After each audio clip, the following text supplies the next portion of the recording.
बातमी आहे मालवणची। शनिवारी रात्री मालवण राजकोटमधील मत्स्य व्यावसायिक सुनील खांदारे यांच्या मालकीचा महागणपती मासेमारी ट्रॉलर सिंधुदुर्ग किल्ला परिसर नजीकच बुडाल्याची घटना घडली होती। त्यावेळी सुदैवाने आतील 7ही खलाशांना सुखरूप बाहेर काढण्यात आले होते। प्रशासनाच्या वतीने तसेच स्थानिक मत्स्य व्यावसायिक आणि खांदारे यांच्या देवगडवरून आलेल्या मत्स्य व्यावसायिक मित्र परिवारामुळे आज 3 दिवसाच्या अथक परिश्रमामुळे अपघातग्रस्त महागणपती ट्रॉलर राजकोट किनाऱ्याला आणण्यात यश आले।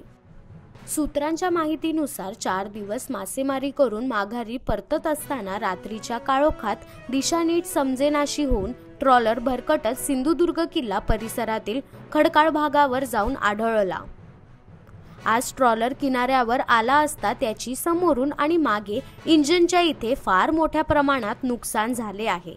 मत्स्य व्यावसायिक सुनील खांदारे यांचं लाखो रुपयांचे अतोनात नुकसान झाले आहे।